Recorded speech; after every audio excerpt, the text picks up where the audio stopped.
Thanks for joining us here on News Today. Now, the 3 South African ex-police officers who were arrested on Sunday by the Bureau of National Investigations for breach of security have been charged with unlawful training and false declaration. The 3, Major Ahmed Shaikh Aziz, retired 54, Warrant Officer Denver Dwehi, 33, and Captain Lungiseli Jokani, 45, were arrested for training private security personnel of the New Patriotic Party presidential candidate Nana Addo Dankwa and his running mate, Dr. Mahmoud Bawumia. The head of Nana Addo's security team, Captain Edmond Koda, and the owner of the El Capitano Hotel, Captain Retired Aqua, who were also arrested on Wednesday and released on bail, have also been charged. They are to appear in court today after the BNI failed to complete investigations for them to appear before court on Wednesday. They'll be heading to the court shortly, but before that, the opposition NPP has been holding a media briefing on the subject. My colleague Kwachi Afreniama was at that media briefing and is now joining me on phone with a lot more on what transpired this morning. So, Afre, tell us much more about what the NPP have been saying today.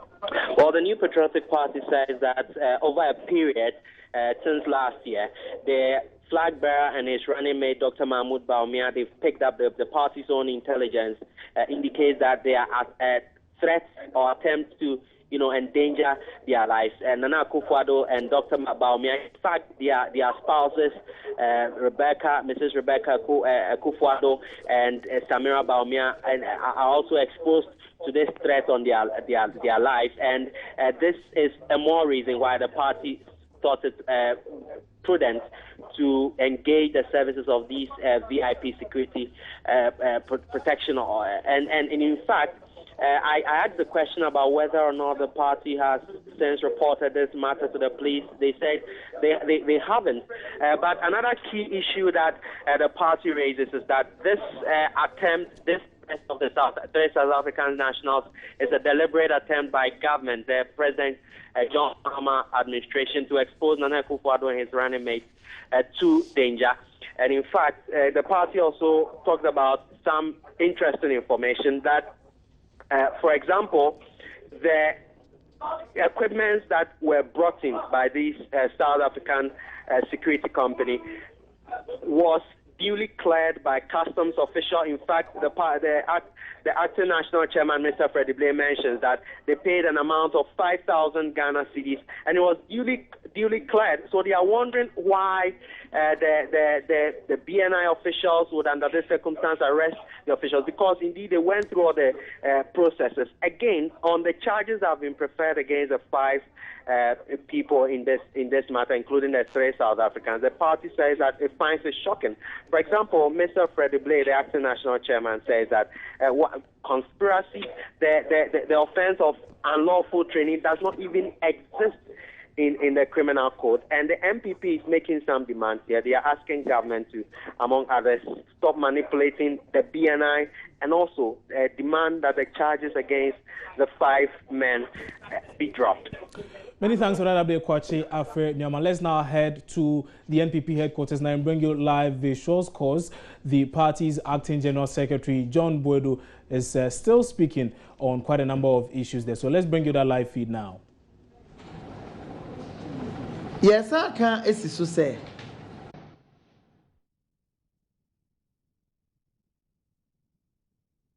Indeed, that was the acting general secretary of the opposition New Patriotic Party over there, John Boedu. But earlier, the acting national chairman of the party addressed the media. Let's take excerpts of that particular address by the acting chairman of the opposition New Patriotic Party. The NDC, obviously cut off from the reality of the ground, is desperately seeking to make a case for their stay in power to be extended to 12 straight years. Unfortunately for the NDC, 82% of Ghanaians believe their future will only get worse under the NDC, and it is because to these 8 out of every 10 Ghanaians, the country is headed in the wrong direction. This is how hopeless things are for President John Mahama and his ruling NDC party. The only thing that appears to be keeping hope within a stretch of the reach of the people in this country is the refreshing knowledge that this year is an election year, and that in some 8 months or so, the people will be given the opportunity to vote out a non-performing government,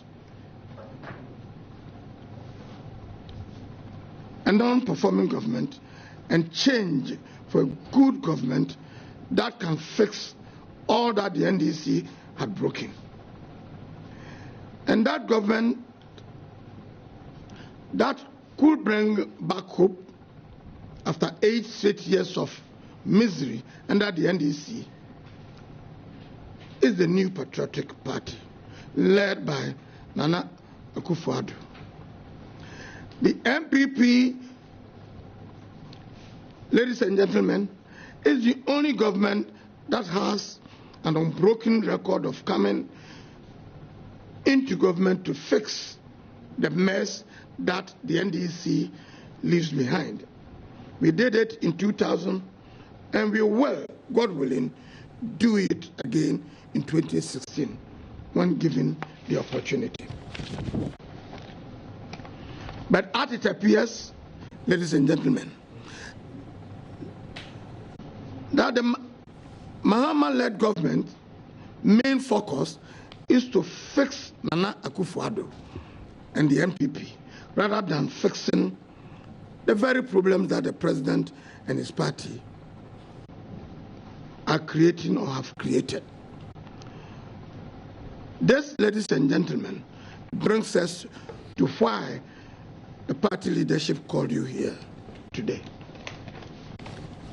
Yesterday, 3 South African nationals were charged alongside 2 other Ghanaians to appear in court this morning. As I speak to you now, I believe they are still in court. The 5 men charged include Captain Zedmond Koda,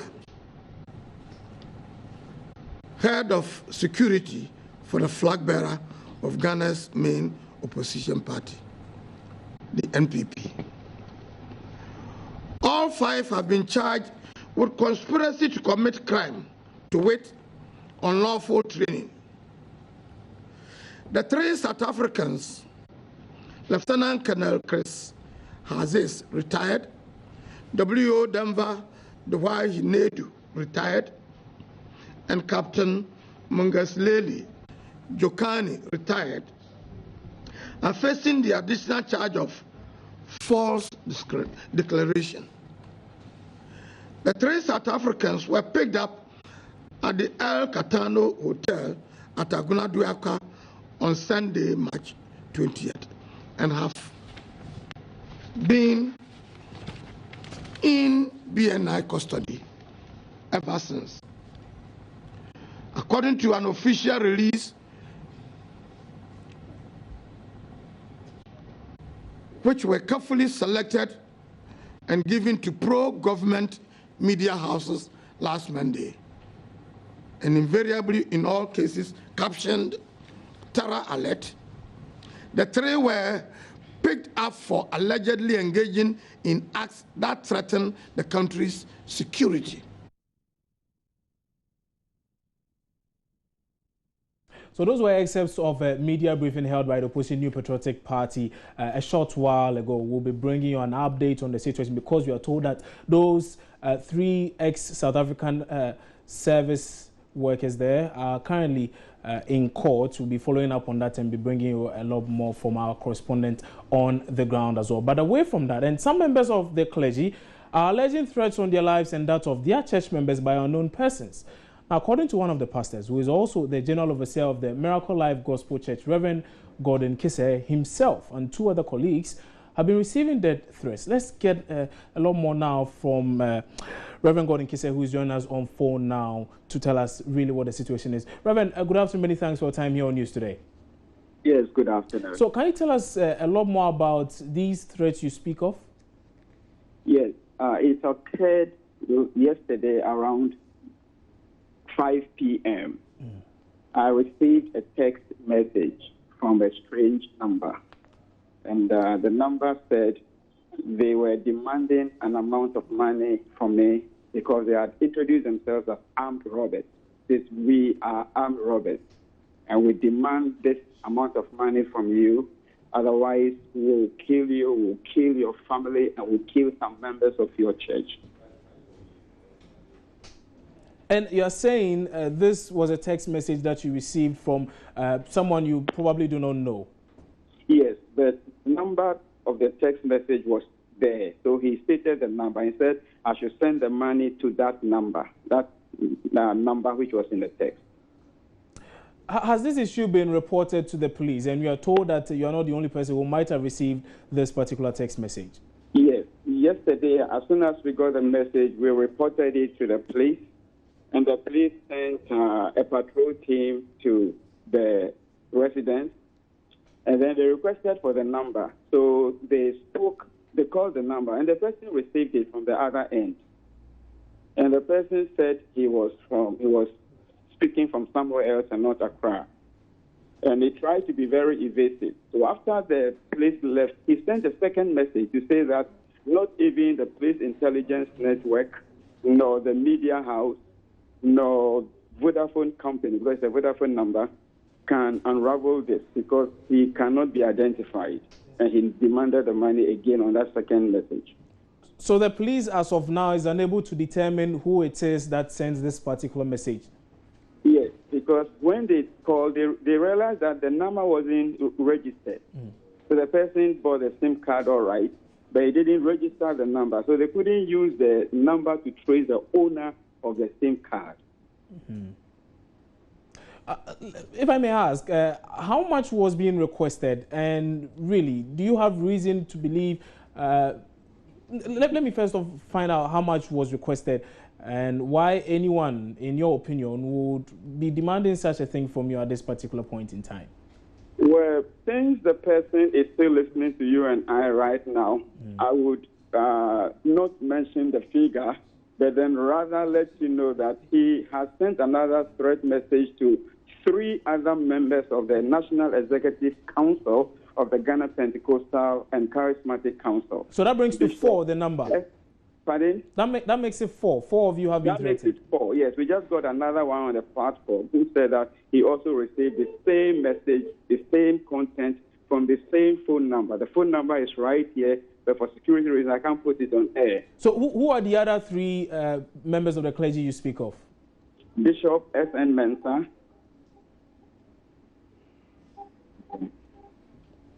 I'm listening, sir. Right, we seem to have lost Reverend Gordon Kisei on the line there. He was telling us about some threats that have actually been made on his life and that of his church members. He's saying that, well, they have reported the issue to the police, but as of now, the police is unable to determine who it is that made this very threat. But let's return to that story of those 3 ex-service men from South Africa who have been arrested and are currently in court this morning. We are told that they've been charged. And let's get a lot more from Raymond Akwa, who is in court and is joining me now with a lot more. So, Raymond, good afternoon. Thanks for joining us. Okay. So we seem to have lost Raymond Akwa as well. We will try and work the lines and bring both conversations to you. Once we have both persons on the line, we'll return to those stories. You're watching News Today here on your Joy News channel on Multi TV. We're taking a break. We'll return shortly with a lot more stories. Don't go away.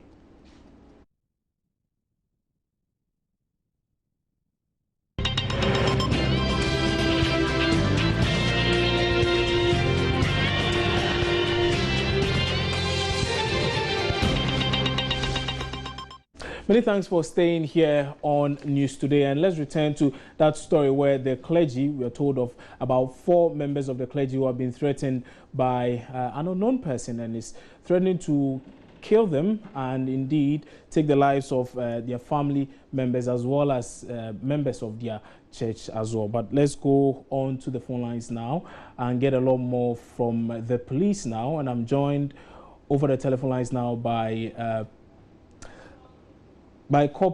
Corporal Michael Edinkra, who is joining me on phone now to tell us much more about this as well. So, Mr. Edinkra, good afternoon. Thank you very much for joining us here on News Today. So, I believe this information has come to your attention, and I first and foremost want to find out what the police is doing about this information you've gathered now.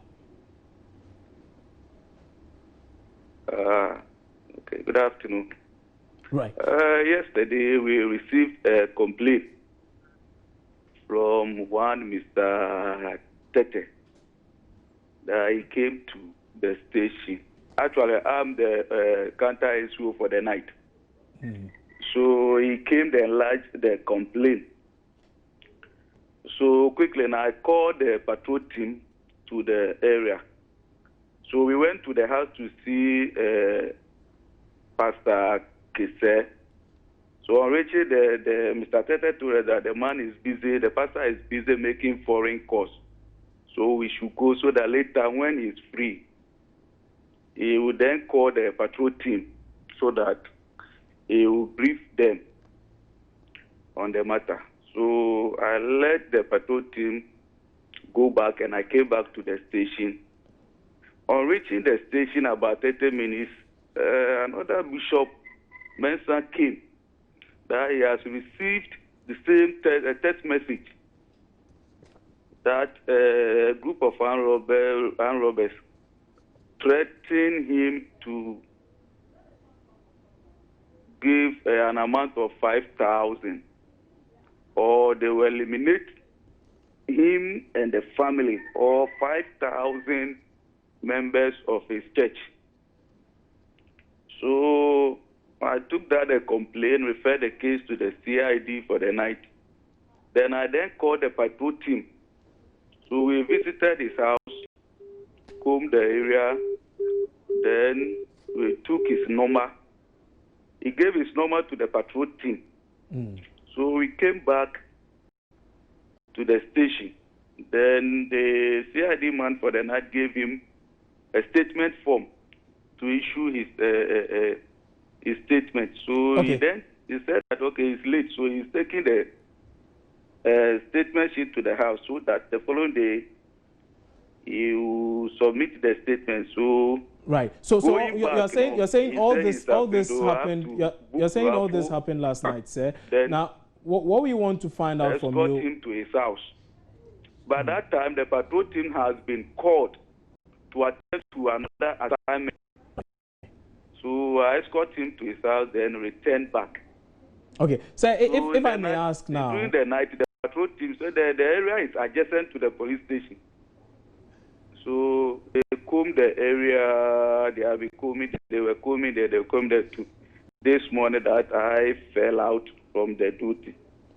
So I was just lying down when I received the call that Joy News wanted to speak to me. So that's all that I know about. Okay, so one thing I want to ask from you.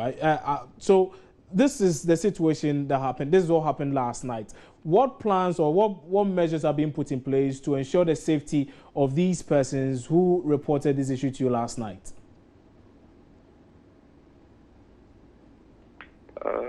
Yes, what I said that. Initially, I said that I was the counter in school for the night. So as we refer the case to the CID,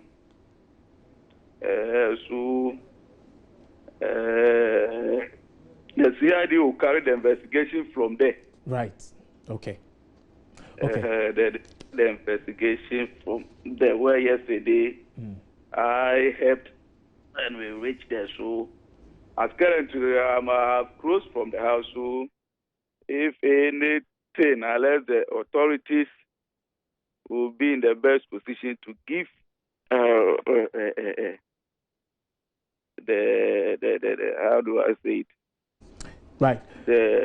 Okay. Many thanks for that update. And that was Corporal Michael Ahinkra of the Tema Community 11 Police Station telling us what really happened there last night. Well, in summary, he says the persons who we are speaking of today, two of them actually came over to the police station and made an official complaint of this particular issue. We'll be following this issue keenly and we'll be bringing you a lot more on this, particularly on our news analysis program, The Pulse, which airs at 3 p.m. We'll be bringing all the interested parties onto the table for a healthier discussion. But away from that now, and more than 1 year after rainstorm destroyed the roof of some schools in the Central Tone district of the Volta region, the classrooms are yet to be renovated.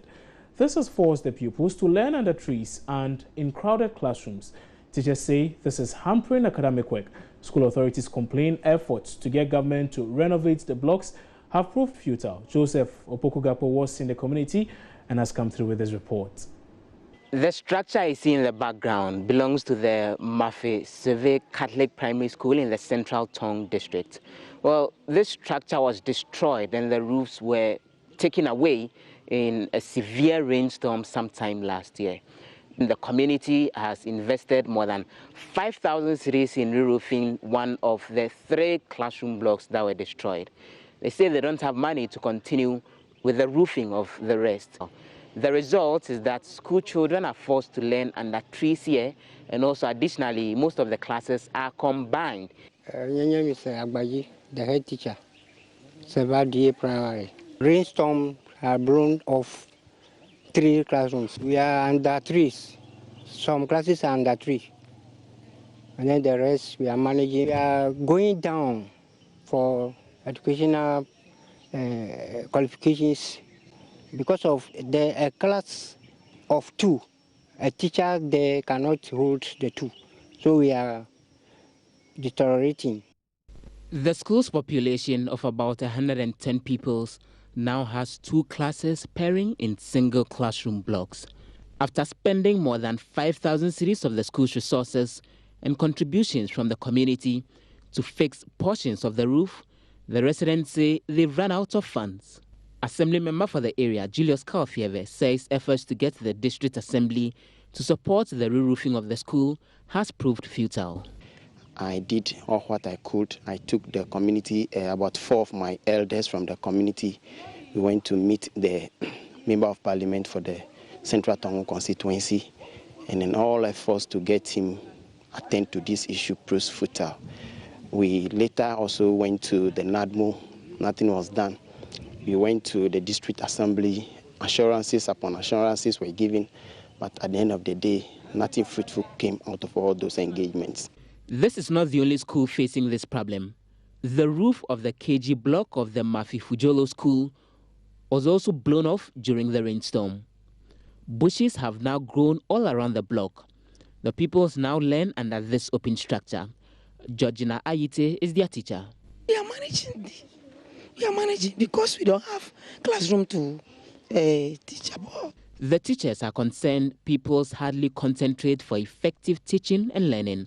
Because we don't have walls around the distance, when they are passing vehicle and other things, the children tend to observe them, lacking concentration on their distance until that machine is off before. School officials are appealing to government for a quick intervention to renovate the schools for the pupils.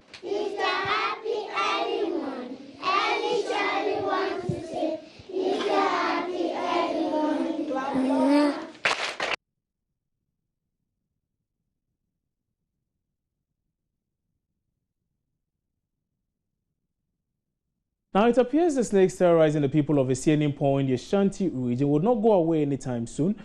This is because after homes were fumigated to get rid of the poisonous reptile, the creatures have moved to community schools and hospitals in wait for their prey. Live FM's Prince Apia is currently in the community and is joining me on phone now with a lot more. So, Prince, tell me much more about what the current situation is. We are told that, well, even after that particular fumigation exercise the last time, the situation persists. Yeah, Jahini, after last week's fumigation, after interacting with residents, it was obvious that the numbers have reduced, but the situation is still persisting. And as a result, today the Magisto Jobin Municipal Assembly, the Environmental and Sanitation Division, is collaborating with the Zoom Lion to fumigate the place again. And what they tell me is that last week they gated a section of these 3 towns where they had the information that snakes had invaded. But today they are spreading it to along the week, during the week. Let me add that they had the information that other areas were also experiencing the same situation. So what happened is that today they are fumigating all these areas again, and specifically they are targeting undeveloped land within the community that has weeds on them. They are targeting bushy areas in the community and bare lands that have packed blocks on them, and sanitary areas like the refuse dumps and all those areas. What they are saying is that these areas, they suspect that the snakes could be coming from those ends, so they are targeting that areas. And another thing they add that these chemicals, the snake repellent chemicals they are using, is very poisonous. So as a result, they are not going to where houses and people are habiting. They are targeting these areas to ensure that people don't get affected by the chemicals they are using. I should say that the people in the community are excited by the exercise by the Jobe Municipal Assembly, but their main concern as of now is the light out that has started again, load shedding that is called.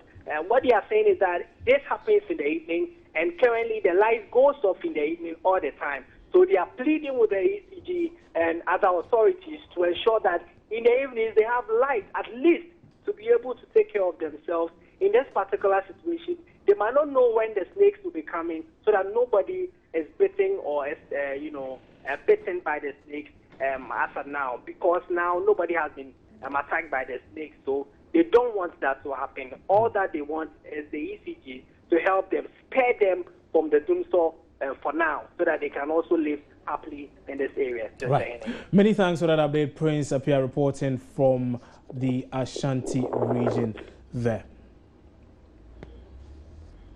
To some more stories now, and about 10,000 people died from tuberculosis annually in Ghana, with 44,000 new cases recorded over the same period.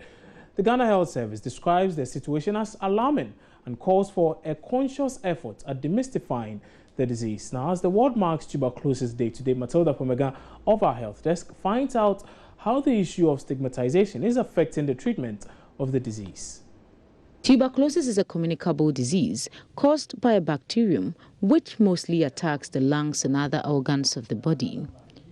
It is transmitted from a sick patient to another through coughing, singing and sneezing, and its major symptoms are coughs, which last for more than 2 weeks, loss of weight, tiredness, night sweats and chest pain. Though the Ghana Health Service says screening and treatment of tuberculosis is free at both private and public health facilities, several people do not check their status until it becomes critical.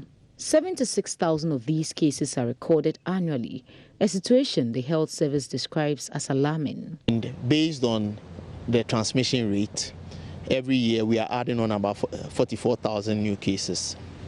So we have a real big problem with TB in Ghana. Based on the estimates, we also realize that almost about 10,000 people die of TB annually in Ghana. So it is a real big problem for us in Ghana. We really need to do something about it. Stigma in Ghana is a real big issue. Anybody who is diagnosed with TB actually gets shunned by their family. It is such a big problem. Rather than supporting them to go through treatment and to be cured, they rather cast them away, banish them, don't want to get associated with them, forgetting that when the person wasn't diagnosed, they were doing everything fine with them. If the person was going to transmit the disease to them, they would have infected them all the same. Okay, so we really need to change our mindset about the disease in Ghana. At the moment, not all health facilities in Ghana can treat TB cases. The National Tuberculosis Control Program says it is equipping these facilities to deal with the increasing number of cases. As at now, we have just about 600 health facilities that are able to do TB, that are providing TB services actively. We are looking at increasing the numbers.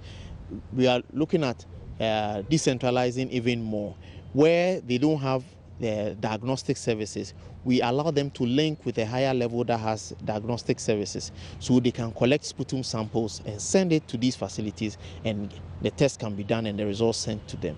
So we're building the capacity of those who do not have what it takes to do the screening. It depends on the availability of health staff at these levels. Some facilities have limited capacity of health staff. They may be only clinical care providers. These people, we educate them to know how to suspect TB. And then for the laboratories, where they have laboratories, we also routinely train the laboratory staff to know how to do TB diagnosis.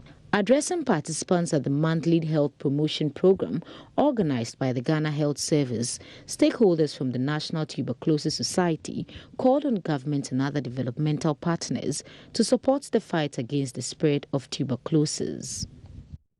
Well, an interesting statistic suggests that, well, not so many people know too much about that deadly disease, tuberculosis. And on the back of that, we've been speaking to quite a number of people here in the capital, Accra, and finding out from them what they do know about tuberculosis. To my own understanding, tuberculosis is an airborne disease which affected people through air. I can prevent myself from tuberculosis with avoiding cold food or exposing of any food or exposing my body contact to any other person. It's an infection that causes people to cough. When there's someone close to you, you can cover, and the person coughs and stuff, you can cover your nose and mouth. You can get an injection that can counter it, yeah, so you can also get that. Tuberculosis is caused from non-hygienic water, straight from pipe, not boiling it and all this stuff. And sometimes due to non-hygienic environment, it can cause tuberculosis. And I assure Ghanaians to drink a safety water, not from straight to tap. You need to boil it up and all this stuff. Thank you. It's a disease that it's our cough that if you don't take time, it can lead you to early grave, and which is not good for you to be being in public before coughing. If you know you have it on you, you need to cover your mouth with hanky before you do it. Or if you know you have it, you need to seek the doctor's permission so that I give you some drugs so that you know if you're okay with it. It's like something like airborne disease. Yeah, that's what I can say. It's an airborne disease, so you have to prevent yourself by using your handkerchief to cover your nose and something like that. Yeah. Like when you cough, you see like blood in your the spitting that you are just coming out. You see some blood in it, then you have to go to the hospital to check up whether you are getting tuberculosis or not. Yeah. It's an airborne disease. It affects the respiratory system. When people get infected, they cough blood. I'm sure there's a vaccine for TB, or when you're in a crowded place, you take precaution when somebody is coughing, and when people are coughing, they need to cover their mouths and stuff like that. Yeah, so just take precaution. When you see somebody coughing or somebody coughing blood, you need to move away from that person as early as possible to avoid contracting any such disease. Yeah. Some interesting comments there, but what do you know about tuberculosis? I'm sure John Omarko has a lot to say about this, and he'll be bringing you his take on this particular issue, tuberculosis, when he joins us after these messages with business. Stay with us.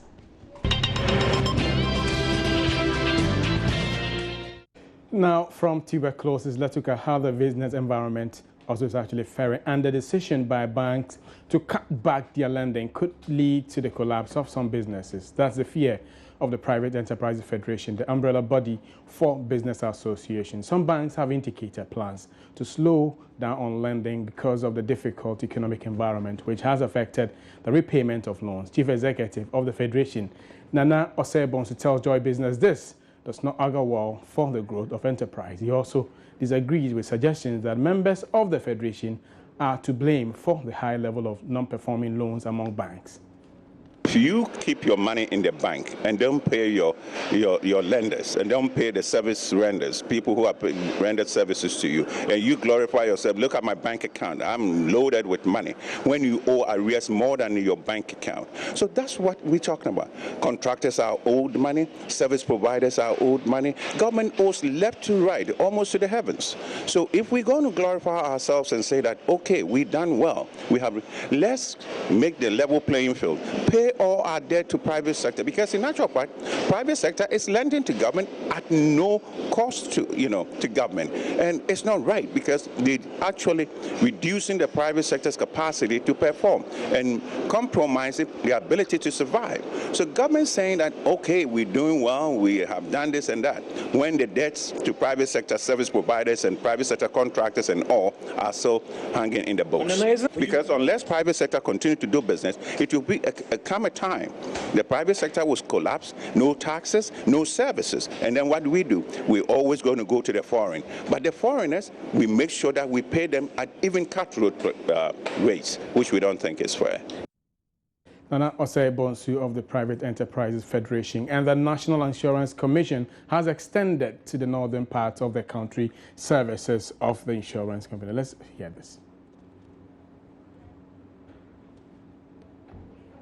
It is not long ago when we had the sad news of buildings collapse in Accra, more than 4 times last year, more than 5 times in Kumasi already. And whenever there is a collapse of a building which is under a construction, maybe a tall-story building, the mechanics, the masons and the carpenters and the passerbys are hit, sometimes very fatal, and all these victims needed to be compensated.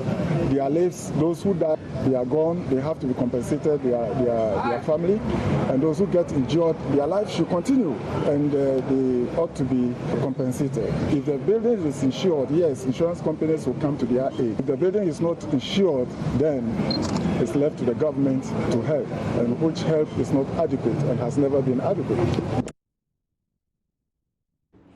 So that'll be it for business. But for more business stories, you can join me from 1 to 1:30 on the marketplace for more. My name is John Kojo Amwako.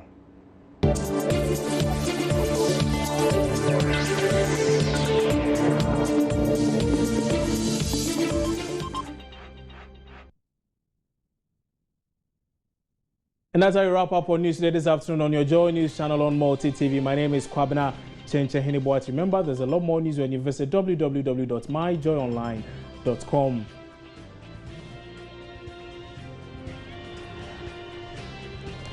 John Amwako is standing by with the marketplace. Happy holidays.